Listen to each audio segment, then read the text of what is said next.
Gate 1999 का question देख लेते हैं। Which of the following is are advantage of virtual memory. तो वर्चुअल मेमोरी क्या आपको पता है ना कि जब हमारी जो मेन मेमोरी है वो हमारी क्या हो जाती है, वो हमारा जो प्रोसेस है वो मेन मेमोरी से बड़ा हो जाता है। ठीक है, हमारा जो मेन मेमोरी है उससे बड़ा क्या हो जाता है हमारा प्रोसेस। ठीक है, और वो उसके अंदर आ नहीं पाता। तो उसको क्या बनाया गया भाई, वर्चुअलाइजेशन का कॉन्सेप्ट आया कि हम भैया पूरा का पूरा प्रोसेस एक बार में मेन मेमोरी में न डाल के part of process he main memory में डालेंगे। ठीक है, तो उसे हमने क्या कहा, वर्चुअलाइजेशन। लेकिन ये बनाया तो वर्चुअल मेमोरी इसी कॉन्सेप्ट के लिए, लेकिन आजकल के मॉडर्न जमाने में क्या हो रहा है कि जब ये प्रॉब्लम अराइज होती है तभी हम यानी कि तभी वर्चुअल मेमोरी कॉन्सेप्ट नहीं आता। अब हम नॉर्मली भी हर प्रोसेस का पार्ट ही डालने लग गए हैं, जिससे हमारे को फायदा क्या होने लगा है कि एक तो मल्टी प्रोग्रामिंग होने लगी है, बहुत सारे प्रोसेसेस एक बार में रन हो पाते हैं, जिससे हमारा क्या सीपीयू यूटिलाइजेशन बढ़ जाता है। ठीक है, तो इन्होंने हमें एडवांटेज पूछा है उसका वर्चुअल मेमोरी का। ठीक है, तो ये कह रहे हैं पहले ऑप्शन में कि faster access to memory on an average. ठीक है, कि वर्चुअल मेमोरी का यूज करने से हम फास्टर एक्सेस होता है मेमोरी का।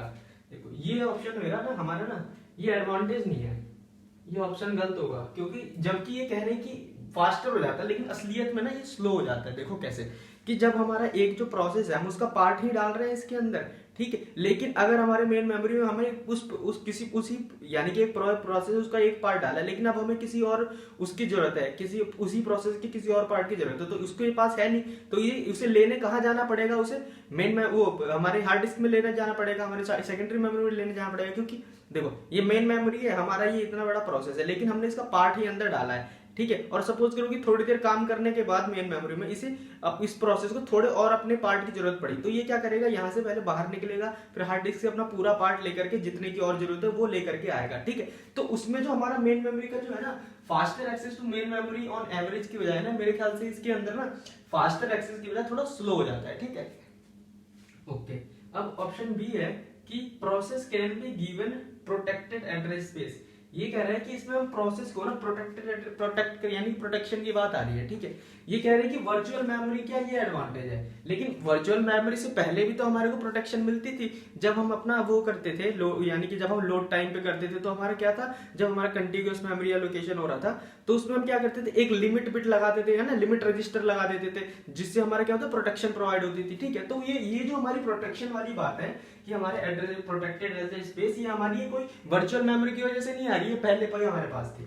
ठीक है, तो ये वाला ऑप्शन भी नहीं होगा। ओके, ऑप्शन सी क्या कह रहा है कि linker can assign addresses independent of where the program will be loaded to physical memory. ठीक है, तो ये हमारे रिलोकेशन की बात कर रहा है कि हमारा जो लिंकर है वो क्या करता है, हमारा रिलोकेटेबल एड्रेस देता है। ठीक है, वो तो हमारा पहले भी देता था। ठीक है, where the program will be loaded. ठीक है, तो ये जो काम है ना यहाँ पे, ये जो बता रहा है लिंकर का रिलोकेटेबल एड्रेस देना और ये सारी चीजें, ये सारी वर्चुअल मेमोरी की कुछ भी देन नहीं है। ठीक है, ये सारी चीजें हमारी पहले भी होती थी और अब भी होती है। ठीक है, ये कोई एडवांटेज नहीं है हमारा उसका जो वर्चुअल मेमोरी की वजह से आया। ठीक है, यहाँ पे रीलोकेशन की बात हो रही है। ठीक, ऑप्शन डी क्या कह रहा है कि program larger than the physical memory size can be run. ठीक है, तो ये हमारे को क्या कह रहे हैं कि हमारा जो वो है ना कि programs larger than the physical memory size can be run. तो हमारा जो हमारे प्रोग्राम्स लार्जर है ना हमारी मेमोरी से, उससे बड़े भी हम प्रोग्राम को रन कर सकते हैं। ठीक है, क्यों रन कर सकते हैं, क्योंकि हम उसका पार्ट ही उसमें रन करते हैं। ठीक है, तो ऑप्शन डी करेक्ट होगा इसमें।